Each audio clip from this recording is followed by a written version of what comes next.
நண்பர்களே, ஒரு வாரமாக வீடியோ போடல. கொஞ்சம் அவுட் ஆஃப் ஸ்டேஷன். போன இடத்துல வீடியோ போடுறதுக்கான நாய்ஸ் இல்லாத ஒரு இடம் கிடைக்கல. 2-3 தடவை ட்ரை பண்ணேன், ஆனால் அது முடியாமல் போயிடுச்சு. சரி, அதுக்குள்ளே மார்க்கெட் என்னென்னமோ ஆகிடுச்சு. ரொம்பலாம் ஒன்றும் ஆகலை.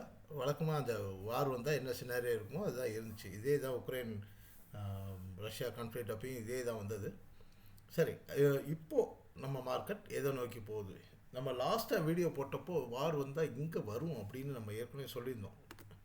எங்கே ஞாபகம் இருக்கா? 22,800 அப்படின்னு வார் வந்தால் என்ன ஆகும் அப்படின்றத அங்கேயே சொன்னோம். அந்த டார்கெட் இன்னும் அப்படியே தான் இருக்குது. இன்னும் நம்ம அதுக்கிட்ட போகல. இப்போ 24,260 க்ளோஸ் ஆகிருக்கு. ஒரு ரீபவுண்ட் இருக்கும், சின்னதாக ஒரு இருக்கலாம், நாளைக்கு இருக்கலாம். இல்லை அது இந்த நாளைக்கு என்ன நடக்குன்றதை மட்டும் இப்போ நிச்சயமாக சொல்ல முடியாது, யாருனாலையுமே சொல்ல முடியாது.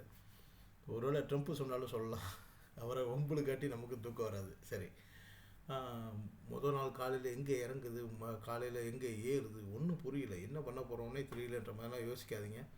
நம்ம நாட்டுக்கு மட்டும் இல்லை, அதுக்கு முன்னாடி மற்ற நாடுகள் இருக்குது. அதுக்கு ஒரு சின்ன சாம்பிள் எடுத்துகிட்டு வந்திருக்கேன். அதுக்கு முன்னாடி நம்ம இதை மட்டும் பார்த்துருவோம். 22,800ங்க.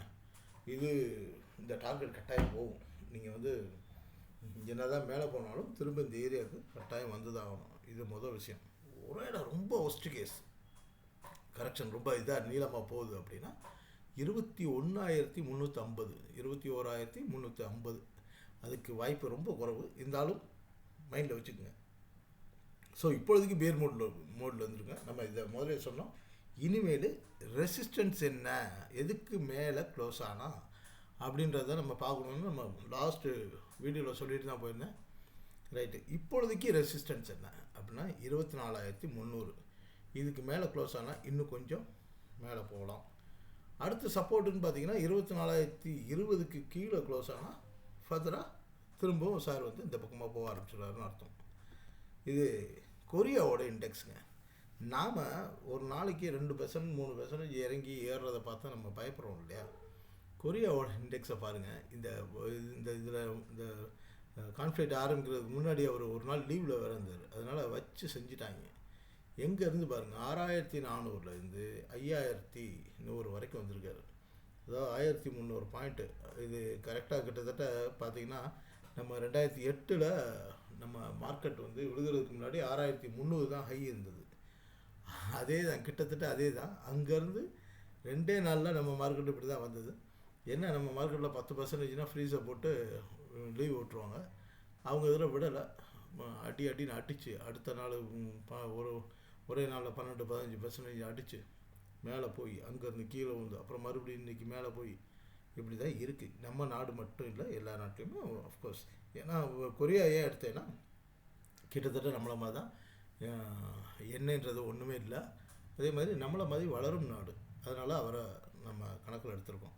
சரி, அதனால் இந்த சுச்சுவேஷனை கடந்து வந்தால் தான் நம்ம மார்க்கெட்டில் நிற்க முடியும். இது மாதிரி நிறைய பார்த்துட்டு வந்திருப்பாங்க, நிறைய எக்ஸ்பீரியன்ஸ் ஆன ஆட்கள். புதுசாக வரவங்க முதல்ல தைரியமாக இருங்க. மார்க்கெட்னால் அப்படி தான் இருக்கும். இது எப்போயாவது நடக்கிற விஷயம்.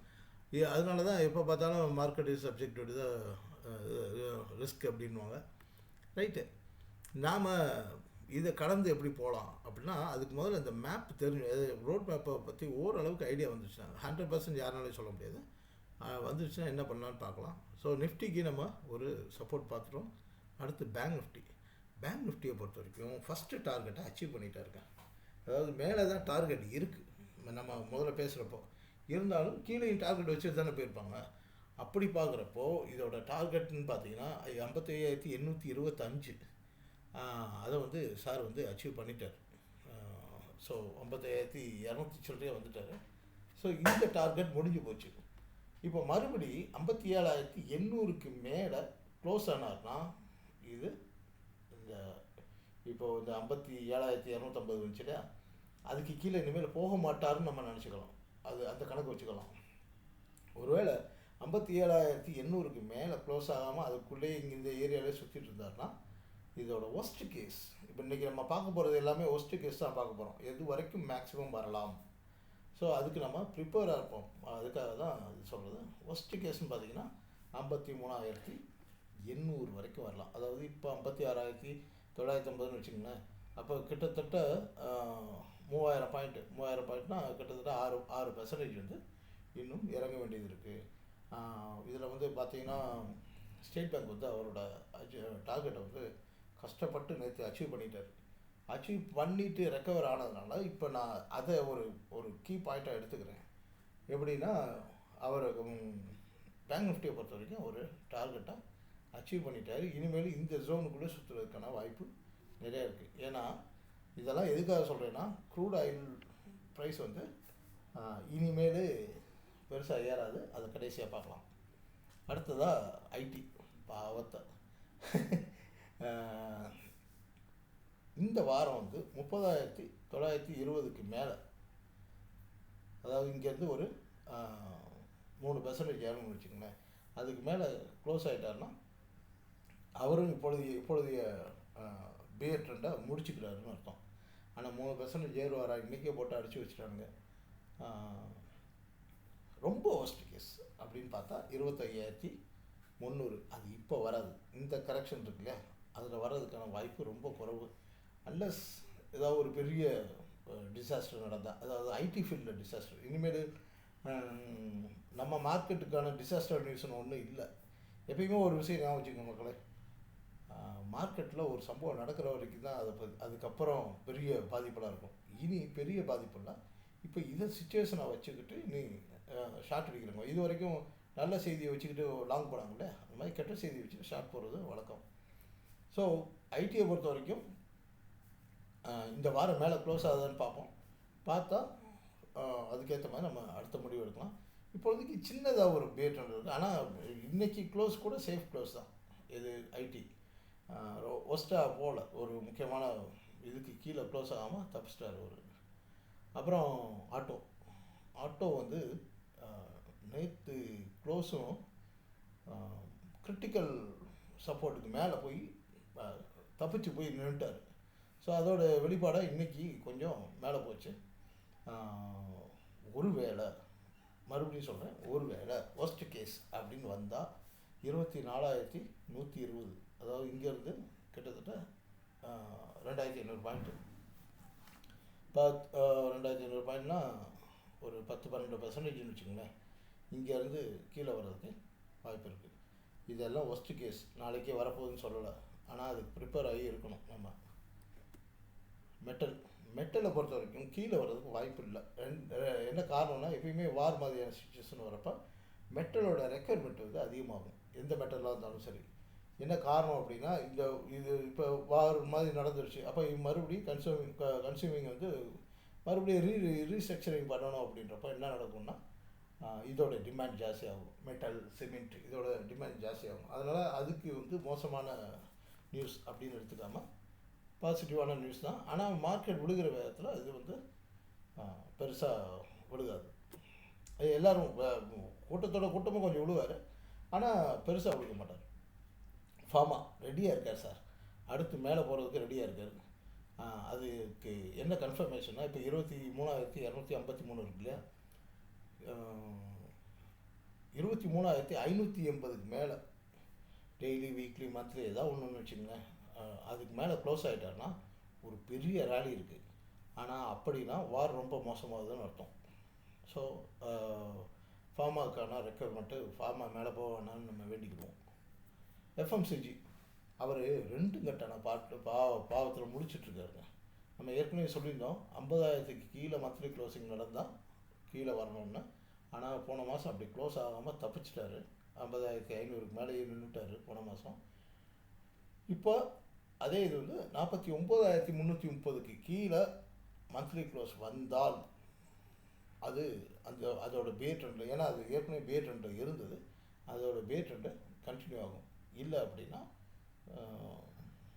கொஞ்சம் மேலே போகிறதுக்கு சான்ஸ் இருக்குது. எனர்ஜி நல்லா மேலே போகிறதுக்கான எல்லா வேலையும் நடந்துட்டு இருக்குது. ஆனால் இந்த வெயிட்டேஜ் படி பார்க்குறப்போ ஹெச்பிசிஎல், ஐஓசிஎல், பிபிசிஎல் இந்த மாதிரியான இதெல்லாம் வந்து அந்த வெயிட்டேஜ் படி அதெல்லாம் இறங்குனதுனால இதுவும் சேர்ந்து இறங்கியிருக்கு.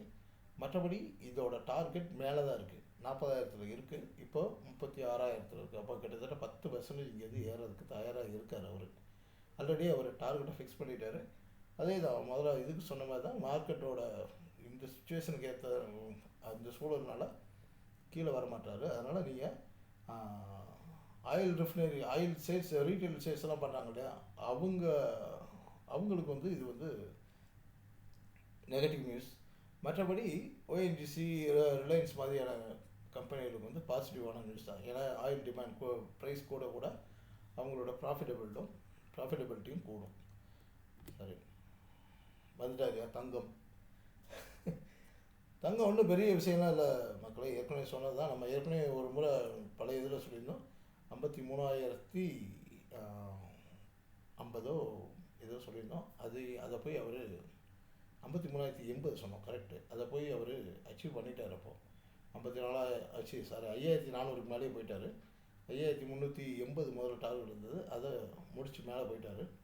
இப்போ மறுபடி இன்னைக்கு அவரை வந்து, அதாவது இன்னைக்குன்றதை விட ஏதோ இன்னைக்கோ நாளைக்கோ 5,193க்கு மேலே க்ளோஸ் ஆகிட்டார் அப்படின்னா மறுபடியும் 5,370 வரைக்கும் மறுபடியும் போகும்.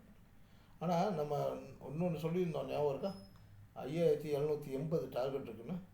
அந்த டார்கெட் இன்னும் இருக்குது. ஸோ அது இன்னும் மேலே, கோல்டு இன்னும் மேலே போகிறதுக்கான வாய்ப்புகள் அதிகம். ஸோ அதனால் கோல்டை வந்து விழுகிறப்பெல்லாம் வந்து பாசிட்டிவ் மோட்லேயே இருங்க. இன்னும் டைம் இருக்குது, அது கீழே இறங்குறதுக்கு. நிச்சயமாக வரும் கீழே, அது வேறு விஷயம். ஆனால் இந்த பிரச்சனைலாம் முடிகிறதுக்குள்ளே ஒரு தடவை மேலே போயிட்டு வரும். அப்போ கோல்டு மேலே போகிறப்போ மார்க்கெட் பெருசாக கீழே வரும், இல்லை மார்க்கெட் கீழே வரப்போ கோல்டு இதாக வரும். இதுக்கு அமெரிக்கா அடி வாங்கணும்னு நினைக்கிறேன். ஏன்னா இதெல்லாம் இந்த சுச்சுவேஷனாக பார்க்குறப்போ ஈரான் அடி வாங்குறதுக்கு ஒன்றும் இல்லை. அமெரிக்கா வந்து ஏதோ ஒரு, நான் ஏற்கனவே இது ரொம்ப நாளாக சொல்லிட்டு இருக்கேன், அமெரிக்கா வந்து பெருசாக ஃபினான்ஷியல், ஐ மீன் இந்த வார்னால் அவனோட ஃபினான்ஷியல் எக்கனாமி வந்து பெரிய அளவில் கொலாப்ஸ் ஆக போகுது, அது மட்டும் தெரியுது. சில்வர் ஆல்ரெடி சொன்ன அந்த இதுலேயே எக்ஸிஸ்டிங் டார்கெட் அப்படியே தான் இருக்குது. 103, 121 அப்படியே இருக்குது. நிச்சயமாக அங்கே போகும். அதனால் எப்பயாவது திடீர்னு பெருசாக அடித்தானுங்கன்னா அந்த டைமில் தைரியம் உள்ள ஆட்கள் மட்டும் வாங்கிக்குவோம். இதுதான் முக்கியமான விஷயம், படத்தோட முக்கியமான சீன் இது. என்னென்னா இப்போ சொன்னோம்னா போய் நடந்து முடிஞ்ச பின்னாடி கதை சொல்லக்கூடாது அப்படின்னு சொல்லக்கூடாது. எனக்கு இந்த 120 வரைக்கும் போகும், 123 வரைக்கும் போகும்னு ஒரு டார்கெட் இருந்தது வேறு ஒரு கேட்டகரியில். அங்கே போகுமானா நான் நம்பலை. அங்கே ஒரு டார்கெட் இருக்குது அப்படின்னா இனிமேல்லாம் அங்கெல்லாம் போகவே போகாதுன்னு நினச்சேன். ஆனால் 119 வரைக்கும் போயிட்டார். அதுவே டார்கெட் அச்சீவ்டு தான். ரொம்ப ஒஸ்ட் கேஸ் அப்படின்னா 123க்கு மேலே போகவே போகாது. நான் இதை வந்து நான் உறுதியாக அடித்து சொல்கிறேன், என்ன ஆனாலும் பரவாயில்ல அடித்து சொல்கிறேன், 123க்கு மேலே போகாது. ஸோ அந்த ஏரியாவுக்கு போயிட்டு திரும்பிட்டார். சரி, இப்போது $81 கீழே, நான் இது வந்து நம்ம பேசுகிறது எல்லாமே ஸ்வீட் லைம் க்ரூடு தான், பிரெண்ட் க்ரூடு இல்லை. யாரும் அந்த பிரெண்ட் க்ரூடுன்றது நம்ம அதிகமாக வாங்குகிறோம். ஆனால் பிரெண்ட் க்ரூடை பற்றி நம்ம டெக்னிக்கலாக பேசுறதில்லை. ஏன்னா ட்ரேடிங்க்கு வந்து இதுதான் அதிகமாக வால்யூம் இருக்கிறதுனால இதைத்தான் நான் எல்லோரும் பேசுவோம். ஸோ நீங்கள் பிரெண்ட்டையும் ஸ்வீட் லைம் க்ரூடையும் குழப்பிக்க வேண்டாம். ஸோ இந்த க்ரூடு, அதுதான் யூஎஸ் ஆயில் இருக்கு இல்லையா, இது என்றைக்கையாவது $81 கீழே க்ளோஸ் ஆகிட்டா, எப்படி $81 கீழே க்ளோஸ் ஆகிட்டா தைரியமாக இருக்கலாம். அடுத்து வந்து சார் 64 வரைக்கும் வந்துட்டு 71 ஏரியாவில் செட்டில் ஆவார். இந்த 71 ஞாபகம் இருக்கா? நம்ம அதைத்தான் முதல்ல டார்கெட்டாக சொன்னோம். 71 to 72க்கு மேலே போகவே மாட்டார் அப்படின்னு ரொம்ப தெனாவட்டாக இருந்தேன். அவர் ஒரே நாளில் போயிட்டு போப்பா நீயும் அனலைஸ்ன்ட்டு போயிட்டார். ஸோ இப்போ 64 வரும். இப்போ நம்ம பேச போகிறது இன்றைக்கி நாளைக்கான விஷயம்ல ஒரு லாங் டேர்ம் ரோட் மேப் ஒன்று சொல்கிறேன். இது எவ்வளோ தூரம் உங்களுக்கு புரியுன்னு பாருங்கள், இல்லை யூஸாக இருக்கான்னு தெரியல. 64 வரைக்கும் வர்றதெல்லாம் ஒரு பக்கம். அப்புறம் அடுத்த டார்கெட்டாக $43 இருக்குது. இது நம்ம பழைய டார்கெட் ஞாபகம் இருக்கா? 43 வரைக்கும் இன்னொரு அடுத்து வர்றதுக்கு இருக்குது. அதெல்லாம் இப்போ வராது. நான் சொல்கிறது இனி போகிற காலங்களில் சொல்கிறேன். இதுக்கப்புறம் தான் மிகப்பெரிய அதிர்ச்சியான செய்தி. க்ரூடு வந்து $19 ஒரு முறையாக வரும். நல்லா பார்த்துங்க. நான் ஒரு இதெல்லாம் சொல்ல $19 க்ரூடு வரும். அப்போ இது எப்படி க்ரூடு வந்து $19 எப்படி வரும் அப்படின்றப்போ நீங்கள் இந்த லாஜிக்கை யோசிச்சு பாருங்கள். எப்பயுமே ஒரு இன்வென்ஷன் எப்படி வரும்னா தேவைக்கு ஏற்ப தான் வரும். அப்போது இன்றைக்கி நடந்த இந்த க்ரூடு பிரச்சனை இருக்கு இல்லையா, இந்த வார் பிரச்சனைனால க்ரூடை நம்பி எல்லாரோட எக்கனாமியும் அடிவாங்குன்றப்போ ஆல்டர்னேட்டிவ் பவர் ஜென்ரேஷனுக்கு ஏதோ ஒரு பெரிய இனோவேஷன் நடக்கும். நிச்சயமாக இது நடக்க தான் போகுது. இது நான் சொல்கிறது இது ஏதோ நாளைக்கு வச்சோ எல்லாம் நினச்சிக்காதீங்க. இது சில வருடங்கள் ஆகும். ஸோ 19ன்றது க்ரூட் ஆயிலை பொறுத்த வரைக்கும் செட்டில் ஆகிற ஃபைனல் செட்டில்னு வச்சுக்கோமே. இனி அந்த ஜோன்லேயே அவர் இருப்பார். ஆனால் ஒரு முறையாவது $19 வரும். இது நான் நல்லா அனலைஸ் பண்ணிவிட்டேன். எல்லா வகையும் பார்த்துட்டு முடிவு பண்ணது. இதெல்லாம் இப்பொழுதைக்கு நடக்காதுன்னு வச்சுக்கோங்களேன். டைம் எடுக்கும். இன்னும் ஒரு 6-7 வருஷம் கூட ஆகலாம். இப்பொழுதைக்கு நம்ம $81 கீழே க்ளோஸ் ஆகிடுதான்னு பார்க்க வேண்டியதான். அப்புறம் $123 மறுபடியும் மேலே போகுமானா சின்ன வாலட்டைல் இருக்கலாமே தவிர நீங்கள் பெரிய ரேலியை வந்து நீங்கள் எதிர்பார்க்க வேணாம். இந்த சண்டைகள்லாம் எல்லாரும் என்ன நினச்சிட்ருக்காங்கன்னா, ஈரான் ஒரு காரணம், இஸ்ரேல் ஒரு காரணம், அமெரிக்கா ஒரு காரணம், இல்லை கல்ஃபில் இருக்கிறவங்கலாம் வந்து சன்னி சியா விஷயத்தில் சண்டை போட்டுக்கிறானுங்க. இப்படியெல்லாம் நம்ம நினச்சிட்ருக்கோம். நான் ஒன்று சொல்கிறேன், அது எத்தனை பேர் நம்புறீங்கன்னு தெரியல. எப்போயாவது ஒரு நாள் தெரியும். இத்தனைக்கும் ஹீரோ யாருன்னா அண்ணன் புட்டின் தான். புட்டின் தான் இவ்வளவுக்கும் காரணம். இது எப்படின்றத ஏற்கனவே ஒரு இதில் சொல்லியிருந்தேன் நான். இருந்தாலும் எப்போயாவது ஒரு வாய்ப்பு கிடைக்கிறப்ப இதை பற்றி டீட்டெயிலாக விளக்கமாக போடுவோம். மார்க்கெட் பற்றி வேறு என்னென்ன கேட்கணுமோ கேளுங்க. நான் இப்போது ஊருக்கு வந்துட்டேன். அடுத்த ஒரு 2-3 நாளைக்கு இங்கே தான் இருப்பேன். இந்த வீக்கெண்ட் தான் அவைலபிள் இருக்காது. அதனால் இப்போ இந்த 2 நாளைக்குள்ளே என்னென்ன கேட்கணுமோ கேளுங்க. இடையில கூட நான் வீடியோ போடுறேன். நன்றி, வணக்கம் மக்களே.